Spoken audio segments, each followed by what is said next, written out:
Hello, and welcome back to another update as we cover the latest developments throughout the front line in the Russo-Ukrainian war.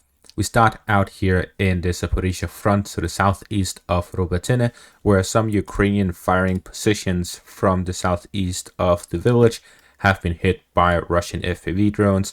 There's this geolocated footage here which shows that Ukrainian positions in the area were hit. This also reveals the strategy that the Russians are using in combination of the artillery forces they have available and their aerial reconnaissance of their UAVs and their small drones with grenades, as well as their FPV drones. What they do is that they have aerial reconnaissance drones that fly around detecting Ukrainian positions, after which they launch artillery strikes on those positions. As a response to that, the Ukrainians go into their trenches and tunnels to avoid getting hit by the Russian artillery, after which the Russian forces launch these FPV drones and the small helicopter drones with grenades and drop them inside the entrances to these tunnels to hit the Ukrainian forces while they are inside. So there are these dugouts in trenches where they sleep and they are when there's artillery hitting them. In the old days of World War I, the forces would just continue hitting these positions with artillery until the dugouts caves in, crushing all of the soldiers within it, which causes a lot of casualties and force them to either run out or get stuck underneath the ground. If they run out, they get hit by the artillery hitting their positions, so they would just use a lot of artillery to just hit their positions.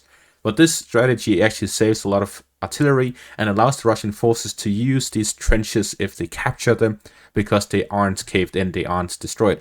The biggest issue would be that now both sides know these trenches exist, where they are, and all of these things, all of these details, so that it is easier to hit the insides of the trenches with the coordinates that they've already laid out when they are holding these positions. As the Ukrainians first captured them, and now that the Ukrainians are suffering losses holding these positions, so it'll either be forced to withdraw from them or the Russians will simply take over and control of it. We then move in the northeastern direction, in the direction of Marinka, where the Russian forces have managed to make a small advance here to the west of the city. So they're expanding their zone of control outside of the city, hitting Ukrainian positions and trenches outside of the city to try and expand their zone of control and pressure against Pobeda and the next village in line, Heorivka, here to the west of Marinka. We then move in a northeastern direction, in the direction of Bakhmut, where there's been a lot of territorial changes here. First off, we've had a Russian advance to the north of Bohdanivka, capturing the forest lines here to the west of the village, as well as entering from the western side, expanding the zone of control within the village and their grasp of the northern edges of it. So with this, the Russians now have a firm hold onto the outskirts of the village here to the north, and we'll likely see more Russian operations pushing down southwards, both in the village itself, to the west of it, capturing the forest lines here to the west, as well as in the eastern parts to capture the forest lines by the railways. In the eastern parts, the Ukrainian forces responded by launching a counterattack to make it more difficult for the Russian forces to hold on and continue the operations within Bohdanivka. With this successful counterattack, the Ukrainian forces are slowing down the Russian efforts in the area. We also have this geolocated footage here, where we see Russian forces shelling Ukrainian positions in the outskirts of the forest lines here. With this, we see that the Ukrainian forces either have managed to regain control over the forest lines at outskirts of them here to the west of the nursery farms area, or that this is old footage considering that there is snow in the area. While looking at the weather, we can clearly see that it is not suitable for snow to be there. That means that it is all dried up, it is all melted, which raises the question as to whether this is old footage from when snow was there, or if it's new footage and there just happens to be snow in the area. We don't know for sure, as the information wasn't coupled with the footage. But we do see efforts of the Ukrainian forces to regain control over the forest areas that the Russian forces recently captured a couple of days ago. We also see Russian advances here to the south of these positions, capturing the cemetery here by the Hormova Road, and the fields here to the north of the forest line. That is one of the Ukrainian fortified areas here to the east of Jazov Yar. It seems increasingly likely that the Russian forces is using the strategy that I mentioned in a previous analysis of the Russian forces moving here in a western direction to expand their zone of control here to the west of Bakhmut, and most importantly increase the front line ahead of Ivanivske. We see the Russian forces advancing here to the west of Bakhmut, attempting to expand their zone of control, gaining control over the forest lines, leaving only a last line of defense between the Russian positions and Ivanivske. We also see with the advances here to the north and the recapture of Khomove that the Russian forces can start advancing from the northern direction. And with the fighting taking place in the Klishchivka direction, we see that it could also open a southern flank, especially with recent geolocated footage showing Russian forces shelling Ukrainian positions in the forest line here to the north of Klishchivka, where we see the Russian forces use the same strategy that they used in the Robotyne direction, where they are using the aerial reconnaissance UAVs to detect Ukrainian positions, after which they launch accurate artillery fire on their positions. And as soon as they enter their dugouts, in their caves, their areas where they sleep, and take cover from artillery, they launch their FPV drones and helicopter drones to drop grenades on their positions to try and effectivize their technique in hitting as many Ukrainian soldiers as possible with their strikes and saving as much artillery as possible. This is generally just making the most use possible of their drones. So with these operations, we see that the Russian forces are pressuring two directions in the Klishchivka area, within the village itself, both to the hills to the east of the village, within the village itself, and the forest lines here to the west of Klishchivka, and then here in the northern direction of Klishchivka. If the Russian forces manage to capture the forest lines here to the north and to the west of Klishchivka, then there would be open fields all the way to the canal line here to the west, which would mean that the Ukrainian positions all throughout the fields would all be threatened if the Russian forces gain control over the forest lines to the west and to the north of Klishchivka. However, Klishchivka itself, they need to capture the hills here to the east of it and the forest line to the southwest of the village, as well as the fortifications here to the southwest of the village. All of these need to be captured for the Russians to gain a firm hold over Klishchivka. We then move in a northern direction to the northeast of Bakhmut, where we have seen some more operations of the Russian forces, both to the south of Spirne, as well as in the forest areas here to the southeast of Vyemka, northeast of Vesele, where we see Ukrainian forces shell Russian positions in the forest areas, as the Russian forces are holding some firing positions here to attack Ukrainian positions to the west of the railways, while the Ukrainian forces hit these Russian firing positions with their own FPV drones and other artillery mechanisms in the area. We then move on to the final territorial changes, which is here to the east of Terny, where the Russian forces have made yet another advance in the direction of the Serebets River area by Yampolivka and Terny, as we see the Russian forces continuously bombard Ukrainian tank firing positions in the area, after which they launched their own attack to advance in this direction and have managed to capture these parts of forest lines and fields here in the area. With this, we see that the Russian forces are coming closer and closer in the direction of Terny. The reason for this movement is that the Russian forces recently poured in reinforcements from the Kupyansk direction into this direction, after which the Ukrainians are now also rotating their forces to deal with this new influx of Russian troops in the area, and as such a lot of fighting is taking place here in between the Russian and Ukrainian positions, mainly with armored vehicles against each other, considering these are open fields, and they're using the forest areas as firing positions to get to their locations and have highly mobile fighting. This leads into something that I've been analyzing, and that is the nature of the Russian army. The Russian army is based on highly mobile warfare. This is why the current state of affairs, which is this stalemate battle of attrition, isn't what the Russian army was made for.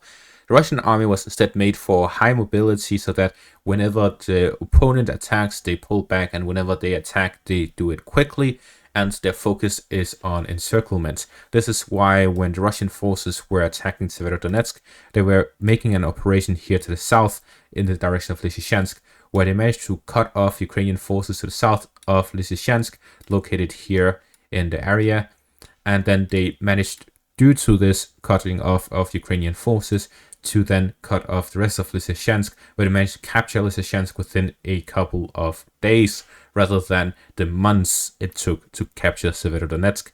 So this is the height, this is the objective, this is the goal of the Russian army, to use their high mobility to cut off Ukrainian forces and take control in a speedy manner.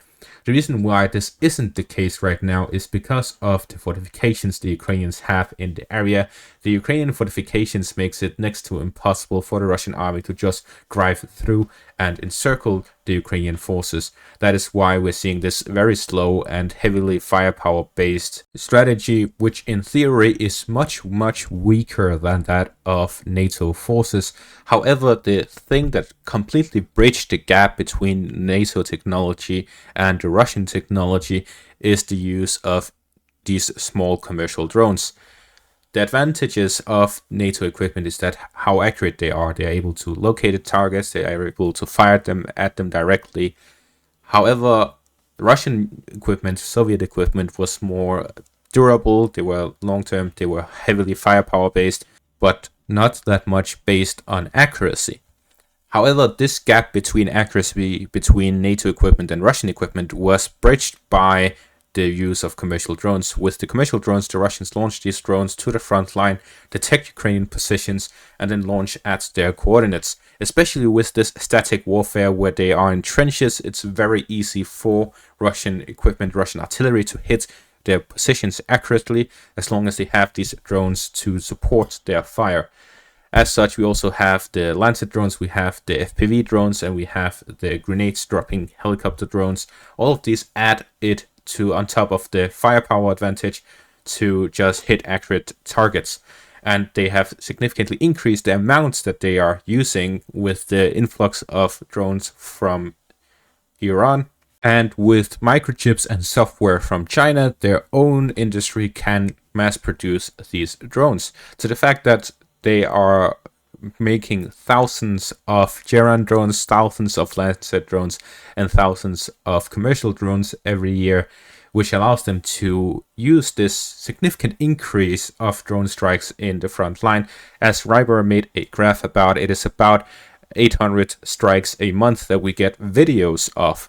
If we disregard the dark number that is between how much we actually see from the videos and what is actually there, 800 a month would increase to 1,000 a month when the industry adapts better and is able to produce more, and suddenly the Russian forces have more than 10,000 drone strikes every year, and that is a very significant amount of drone strikes. If every single one hits one soldier, that's 10,000 soldiers from these drones, and that is such a cheap way and easy way to just get rid of these fortifications. If the fortifications are cleared, then they aren't anything, they don't mean anything.